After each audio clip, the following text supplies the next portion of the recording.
Are you planning on attending my wedding by any chance? Well, yes, that's why you sent me an invitation, right? I'm assuming that you want me there, otherwise you wouldn't have invited me. Why do you have a problem with me attending your wedding? Actually, I do. I don't want you at my wedding. I only sent you the invitation because Mom wanted me to. And I hope that you don't plan on bringing that husband of yours either. His name was written on the invitation and he plans on coming with me. Luckily, he doesn't need to work that day. Well, sorry, but I don't want either of you to come to my wedding. Why? First of all, your husband creeps me out. Why would you say such a thing about him? You're being rude. What has he ever done to you? Nothing, but it freaks me out that he only has one real arm. Yes, Ted has an artificial arm, so what? I don't think that's ever affected you in any negative way. I'm just saying that it's not a pretty sight to see. I don't want someone like Ted at my wedding. What will the other guests think? Do you realize how discriminatory you're being right now? You shouldn't talk about other people in this way. Ted is my husband. You should know that it would make me upset for you to say such mean things about him to my face. Well, I really can't say how I feel to anyone else, can I? It's my wedding and I should be able to choose my guests. I'm sorry, but someone with a prosthetic arm is not welcome. It's not Ted's fault that he has a prosthetic arm.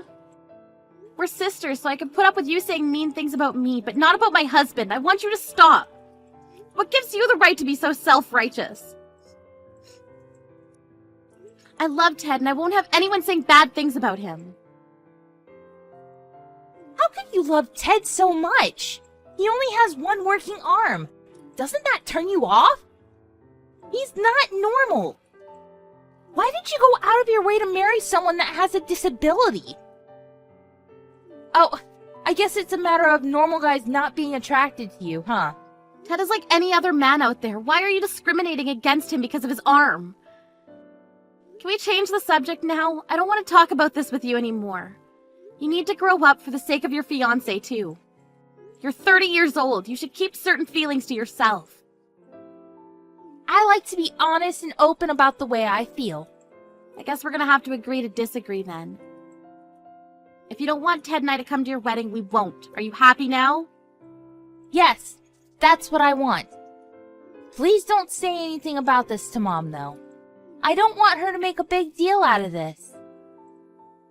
To be honest, I wouldn't mind if you were at my wedding. I just don't want Ted there. I don't know why Ted needs to be punished for something that's not his fault. I hate that you're doing this to him. It's my wedding day and I should be able to choose who gets to be there and who doesn't. I'm so happy that my fiancé has both of his arms. And he's really successful too. He works for a great company and he gets paid really well. He's working on a really big multi-million-dollar project right now. I'm so proud of him. I'm glad that you found a man that makes you happy. He may be working on a big project right now, but it's not like he's going to get all the money. He's just an employee. Oh, shut up. You're just jealous that I'm marrying such a great guy. I can see why you'd be jealous, but don't take it out on me. I don't think that I'm taking it out on you. I'm just sick and tired of listening to your bragging all the time. Oh, we're going to have the perfect wedding. You just wait and see. We're both stunning and my fiancé is rich. We're a golden couple. We need the guests of our wedding to be as supreme as we are. A golden couple? You must be joking. You're a temp at your company. That doesn't matter because I found myself the perfect husband. Fine, have it your way. I won't say anything anymore. One thing's for certain. My fiancé is better than Ted in the fact that he has both of his arms. Why do you have to compare them? They're different. Do you enjoy being mean to Ted? I think you two make the perfect couple. Yes, we are, and not in the way that you think. I'm very happy being married to Ted. I don't think that you're better than us in any way. Well, believe what you want. I know the truth.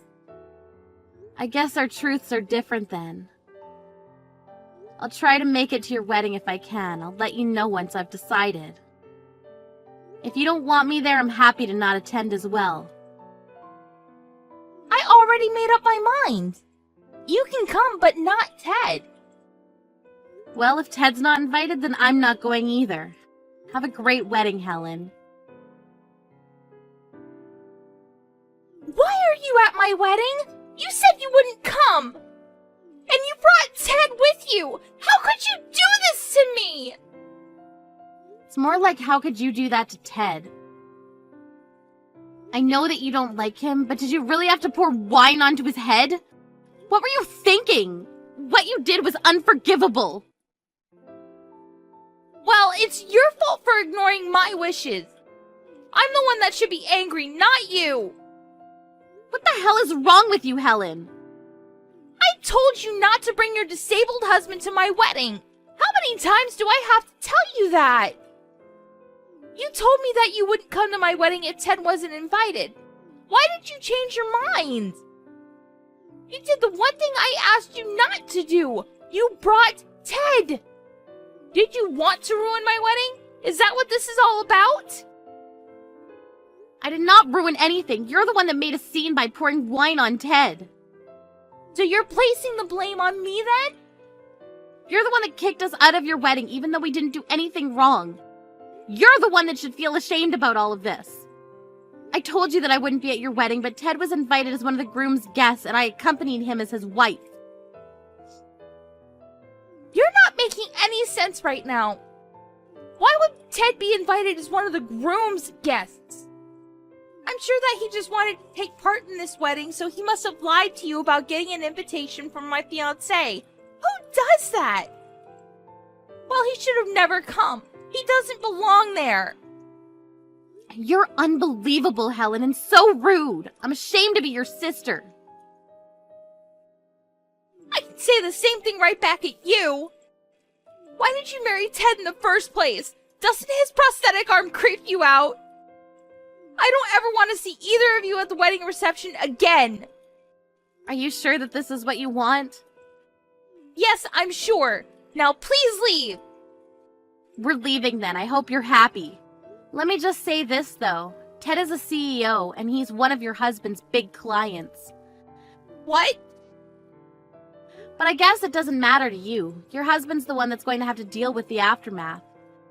Your only concern is having the perfect wedding. Enjoy the rest of your wedding. We're leaving now. Bye. I'm also cutting all ties with you. Please don't contact me ever again. Where are you now? Are you still close by? I need to speak to you. Will you meet me? I've left and I'm home now. How did you get home so fast? Wanted to get home as soon as possible after you threw wine at Ted. And I asked you not to get in touch with me. I'm not your sister anymore. I know that you're mad at me, but I still need to talk to you. Were you serious when you said that Ted is one of my husband's clients at work? My husband is freaking out because he says that Ted no longer wants to do business with him. He's worried that the big project is going to be canceled as well. Well, your husband should be worried. Ted only attended your wedding because your husband invited him, but you came over and poured wine on him. Ted has every reason to be furious. Ted is smart to end business with your husband. We want nothing to do with you after what you did to him. Do you find this funny? I'm in a lot of trouble here. My husband is flipping out, and I don't know what I can do to calm him down. And he doesn't seem to care about our wedding reception anymore. I see. That must suck for you. You're my sister. Shouldn't you be more concerned? I don't consider us to be sisters anymore after the way you treated Ted. Remember, I cut all ties with you. That's not the point. I'm in a lot of trouble and I need your help. My husband knows about what happened between Ted and I. I'm not surprised that he did. And now the project has been canceled too. I'm sure that your husband is livid with you. He is. He tells me that he's going to annul our marriage. And I guess our wedding reception is canceled as well. Well, you saw this coming. You should have never been so rude to Ted.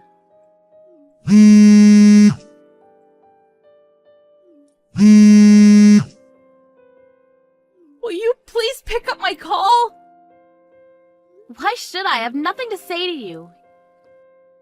You're not supposed to be contacting me anymore. I need your help. Please, fix this. I want to talk to you on the phone. Well, I don't, and I have no intention of helping you. You need to deal with this on your own. I asked you to stop disrespecting Ted, but you did it anyway. This is all your fault. I hope that you learn a good lesson from this. You need to grow up and take responsibility for your actions. I never expected Ted to be my husband's client. You could have given me a heads up. All I asked was for Ted not to attend my wedding. I don't think that I did anything wrong. If you think you haven't done anything wrong, then I'm sure it'll all blow over. But I still can't forgive you for making discriminatory remarks at Ted. You're on your own. I need to go now. Bye. The wedding's been called off. What am I going to do now? I need you to fix this. It's your fault for not telling me Ted was my husband's super important client. How can you blame me? You did this all on your own. The fact that you don't see that makes you an idiot. What did you just call me? All I did was go to my sister's wedding. I didn't do anything wrong. You're the one that deliberately spilled wine on Ted and kicked us out. You need to deal with the consequences of your actions. You really need to grow up, Helen. I'm sure that you now understand that if you badmouth someone, it's going to bite you in the ass. I hope that from now on, you keep that in mind and stop making such stupid mistakes. Right now, the most important thing for me is saving my marriage. I quit my job, so without my husband, I'll have no place to live. What am I going to do now? That's not my problem, but I'm sure that neither your husband nor any of the other relatives will take your side. Be so cold to me. Don't you care about my future at all? Please talk to Ted and apologize to him for me. I didn't know that he was one of my husband's clients. Why in the world would I do that? I'm on Ted's side and he has every right to be angry. What you did is unforgivable. But you're my sister. We're family. Doesn't that mean anything to you? I've cut all ties with you, so we're not family. Please don't bother me and Ted anymore. Why don't you talk to Mom and Dad? So you're just going to abandon me? I'm not abandoning you. I need to go. Bye. I quit my job. What am I going to do if my husband leaves me? This isn't my fault. You should have told me about Ted's work. I don't deserve any of this. Ted has a disability and it's not something that he wants to be reminded of, let alone made fun of by you. But you laughed at him and poured wine on him. Ted doesn't use his disability to get special treatment, and he's worked very hard. Much more than the average person. You should have never disrespected him. What you did was very wrong. And you deserve every bit of punishment coming your way. I'm sorry about what I said and did to Ted. I realized how wrong I was. So you're finally apologizing for your actions? That took a while. Do you realize how long it took you to apologize and acknowledge that this is your fault? Yes, and I'm very sorry. Will you please talk to Ted now? If you really felt bad about what you've done, you wouldn't be asking me for any favors. Look, the project's canceled and there's nothing you can do about it, so just move on. Instead of worrying about your failed marriage, you should worry about getting a new job. Why did I bother apologizing if you're not even going to help me out? You should be apologizing. You did something wrong. I'm seeing your true colors, and it isn't pretty. I don't have any more time to waste on you. Bye. You must be elated that you were able to kick Ted out of your wedding. Melanie blocked Helen after that and never spoke to her sister again. Helen's husband left her after he found out about what she had done to Ted. Helen had no choice but to move into a shabby apartment and look for a new job. The guests of Helen's wedding saw how she was talking to Ted, and they recorded everything that she said and did to Ted on that day. The video of her pouring wine on Ted went viral after someone posted it on social media. After that, no one wanted to hire Helen, and she was forced to live a very hard life. Helen should never have made fun of Ted's disability. Had she been more compassionate, none of this would have happened to her. The joke's now on her.